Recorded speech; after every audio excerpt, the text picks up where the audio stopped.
Welcome to episode 3 of From the Ditch to Filthy Rich. Now you might be asking yourself, why am I uploading this so soon after episode 2? Well, the fact was that I was actually away with the family when I wanted to upload episode 2, so I ended up being a bit late getting that one up. And the second reason was I wanted to get episode 3 up while the Vehicle Cargo Warehouse was still half price and you were still getting double money for sell missions. Now, another thing before we jump into this video, you might remember from episode 1 I talked about Hal's time trial and getting the HSW upgrades for free. I believe the reason I haven't got that contact from Hal yet is because this is the second character on my account, and I have done that already with my main account. I don't know for sure, but I think you might only get to do that once per account, and as I've done that on the main, that's why I'm not getting it now. So if you've had that, go and do it. It's up near in downtown Vinewood. The little icon pops up on your map. You've got a time trial to complete in around about 8 minutes, or just under 8 minutes, I believe. And once you've done that, you'll get the free upgrade for your HSW vehicles and put that onto the Banshee. And then you can start doing the HSW time trials every week for $250,000 if you beat the par time. If you're like me and you don't have that available because this is your second character and you've already done that on your main character on this account, then just go ahead and purchase it and just do a couple of extra jobs that I'm going to show you in this video that we're doing. And go do the HSW time trials. I'm going to do that in episode 4. You're going to see me do that in episode 4. This is what you're looking at here is a post-recording edit. So I'm just adding this in after I've recorded it all. So episode 4 I'll do that. And without any further ado, let's jump into episode 3 right now. Now at the end of episode 2, I purchased the Vehicle Cargo Warehouse. So let's jump in here and have a look. Once you're in, if you click on Vehicle Cargo, that'll bring up all of the vehicle warehouses. And some of them are pretty dear, some of them aren't too bad, some of them are in pretty terrible locations. Me personally, I like the La Mesa one. It is the cheapest, and just based on where it is in proximity to the freeway, it is a great location when it comes to sourcing and selling.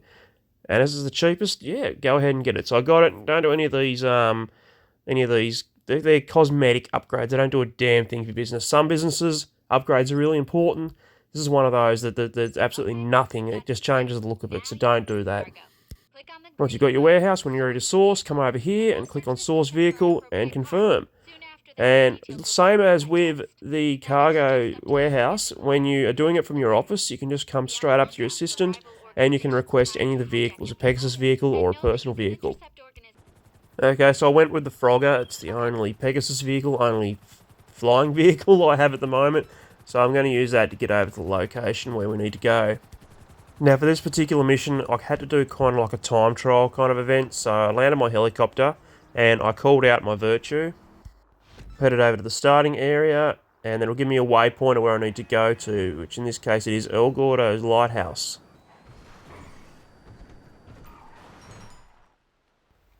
And once I got to the waypoint here, it'll tell me to collect the vehicle. Except some guy wanted to fight me, so I took him out. Oh, you missed him. Come on. Oh, jeez. There we go. There we go. Now you can steal the car. And in missions like this one, you're going to get some NPCs coming after you. So a good strategy is to pull over where the car's not going to get hit. And I was just a little bit too late here. Lucky the car didn't get hit. Take out the NPCs. You're going to get, it's either 3 or 4 waves worth of NPCs. So when you're after the third wave you've taken care of, just give it a little bit of time and see if a fourth wave is coming. If not, jump back in your car and off you go. But if it does, take the fourth wave out and away you go. Now it is done in a free session, so you have infinite lives doing this. So again, like it doesn't matter. You seen just then that I died. Doesn't matter. The car's still going to be there. The idea is not to get any damage on the car. And then just simply drive back to your warehouse. What you're seeing me do now is I'm setting my location for my Vehicle Cargo Warehouse, except the only problem is I haven't been inside the warehouse since purchasing it, so it's not actually available yet for me to do that because I haven't been through the tutorial with my assistant on how the business works. Once you have delivered your first vehicle, or you go to your Vehicle Cargo Warehouse for the first time, your assistant is going to run you through a quick brief of your business and how it works. Now, as the vehicle I sourced was a top-range vehicle, and those are what I want to sell, I jumped into a public lobby, had a quick look around to make sure that it seemed like a nice, safe lobby to sell in, and it kind of did. People were most of them were sticking to themselves. I was a bit worried about these guys up the top here, but they were quite a distance away from me, so I decided to have another look down around the city, and yeah, like I'm pretty comfortable with this lobby. We're going to go ahead and sell it in this lobby. So when you're ready, sit down at your terminal. Now you might be asking why I said about a top range vehicle. There are three different types of vehicles you can source for the Vehicle Cargo Warehouse, and I go over it in my guide. So if you want to check that out, check that out. But basically you can get a top range, a standard range, and a mid range, and you only ever want to sell top range vehicles because they're going to get you the most. So my plan here was completely different from what I describe in my Vehicle Warehouse guide. What I'm doing here is as soon as I get a top range car, I'm selling it straight away. I'm keeping all the standard and all the mid ranges that I get. But once I get a top range, I'm selling it straight away. At least for the moment. I'll probably will go to the 32 car method I talk about in my Vehicle Cargo Warehouse video. But that's right now I'm just trying to make as much money as I can quickly. So the Mamba here, for example, I would normally never sell this one because it's a terrible vehicle to drive. And again, if you watch my Vehicle Warehouse guide, you'll see what I'm talking about by that with the 32 car method.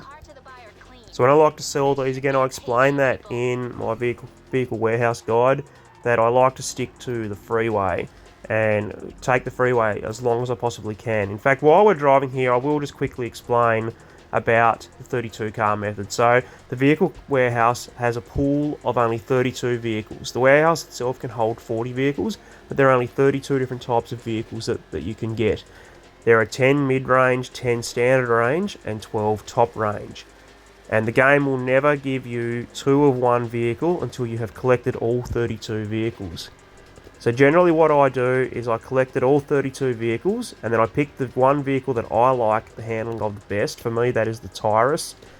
And once I've got all 32 vehicles, the Tyrus is the only one I sell. I sell it, and then I go back to my office, or if you've got the Master Control Terminal in the arcade, or if you've got a Terabyte, you can source them from there. So I will source a vehicle after selling the Tyrus, and I've only got 31 vehicles in my warehouse then. It'll always be the Tyrus. That's the way I do it. Except for this particular video, I'm sourcing cars, and if I get a top range vehicle, I'm selling the top range straight away. I'm not hanging on to the top range vehicles in this one, just because I'm trying to make as much money as possible. Once I add a few more businesses in, let's say the submarine, for example, so I can do the Cayo Perico heist, that's going to have a 3-hour cooldown. So once I've got the Kasatka and I'm doing the Cayo Perico heist, once that's on cooldown, then I probably will go ahead and make sure I'm sourced all 32 vehicles in the warehouse. But as I said, the reason that I was doing it this way now and just selling a top range vehicle as soon as I get it is because I'm trying to make money as fast as I can for this account, and vehicle sell missions at the moment are paying double money. Okay.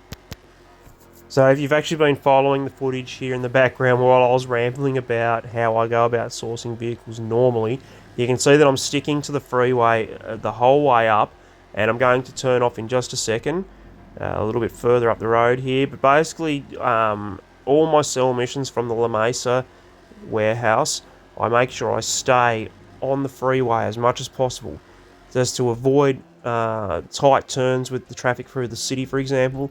Even if my drop is in the city somewhere, I will always take the freeway for as long as I can. It just makes the sell missions easier. Okay, so turn off the freeway here, and up the hill we head to make the drop. Okay, so just skip the head there for you now. And here we come into the Corona here. Vehicle delivered, no damage to the vehicle. We're going to get the full payout. $200,000 it says there. It's normally only $100,000. We're paying double money, and the high demand bonus there, we get $300,000 for that. After that, I did another sightseer mission. These are still paying triple money, so this is really helping out. Good money when you're a low level without much money to make. Then I sourced another vehicle, which happened to be a top range vehicle once again. So once I delivered it back and waited for the cooldown period to be over, I sold it. Delivered once again without any damage for $200,000, and again in a public lobby, so we got the $300,000 with a high demand bonus. Then I did another sightseer, once again triple money, good money. Then I forgot all about my clubhouse. I went back there and there was another $10,000 sitting there. So I think I might have been too early before in episode 1 when I went and collected the money for that, because I was positive it was $20,000 you get. Then I hit up a stash house to resupply my acid lab, and I continued to source vehicles, and I think I sourced another 3 vehicles before I got another top range vehicle. So what you're seeing in here now is me selling another top range vehicle. And there we go. A little bit of damage this time, not much. If you're trying to do your career progress, I think 1 or 2% damage will still allow you to complete that. But there we go, almost $300,000 thanks to the high demand bonus selling in a public lobby yet again. Next I headed to my acid lab. It was full, ready to sell. Now, something I forgot to do in the last episode when I sold this was you can rename your acid and you get a 5% boost. So you go into your service menus and come down to your acid lab and scroll down until you see acid name. And there we go, change it, and you can see the slight increase it gave me. I think it's a 5% boost to the sale. Anyway, this particular drop, I have 5 different drops to make, and I did go over this in my Acid Lab guide, so if you're not sure how to do this one, check out the guide below on how to do that. The basic idea here is you've got 5 different drops you've got to get off your bike and plant the acid.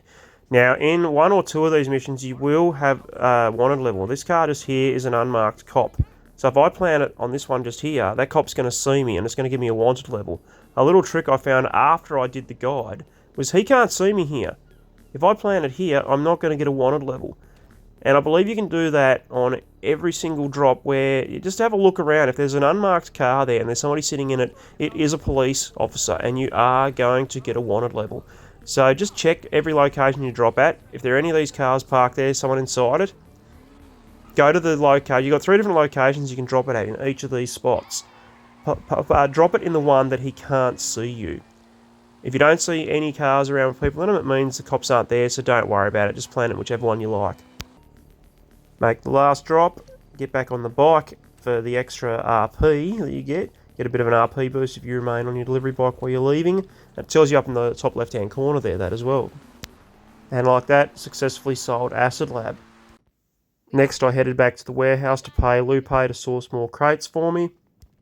And I sourced another vehicle for the warehouse, and it wasn't a top range vehicle, so I couldn't sell this one. But what I did do was now I was getting sick of driving back to my office, so I went and grabbed some accommodation for $795,000. And while it was going to hurt seeing that money disappear when I still didn't have very much money, this was going to save me a lot of time, and it was going to make sourcing the vehicles a bit faster, as well as when I need to do source crates. It's going to make it much faster for me. That I recommend from this point on, any business you buy, get the accommodation so you can fast travel there and spawn there, which is what you see I'm doing right now. Went to a new invite-only session, straight into my office, and if you're on current gen consoles, Xbox Series X and S or PS5, I'm not sure how fast the PC is. It might even work for PC as well.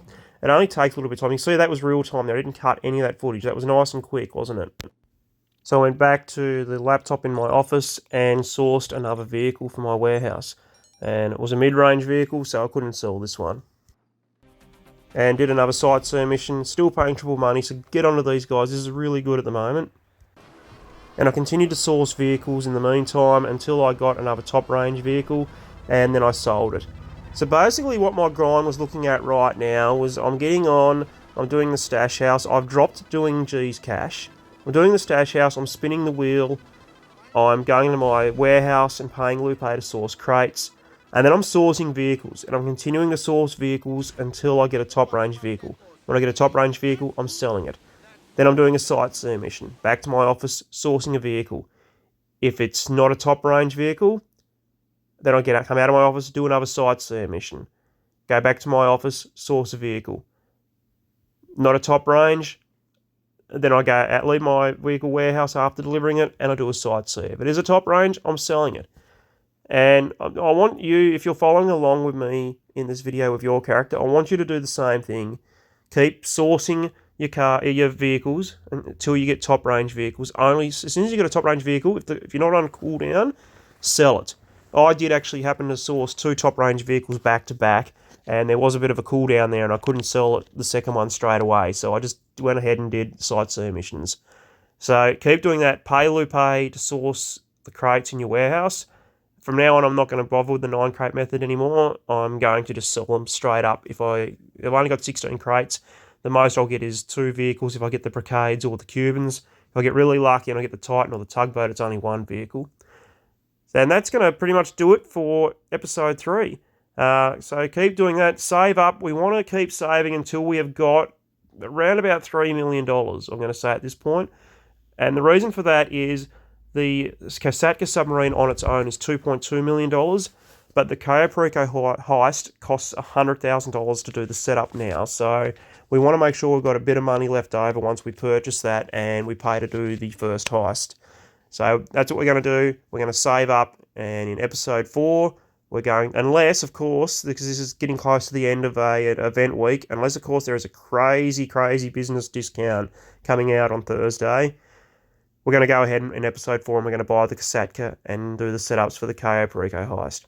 That's going to do it for this video. If you followed along with your character and it helped you out, please give a like. Feel free to subscribe to my channel. Also, check out my speed cubing channel. I'll leave a link to that down below. Other than that, I'll see you in the next video. Happy gaming. Cheers.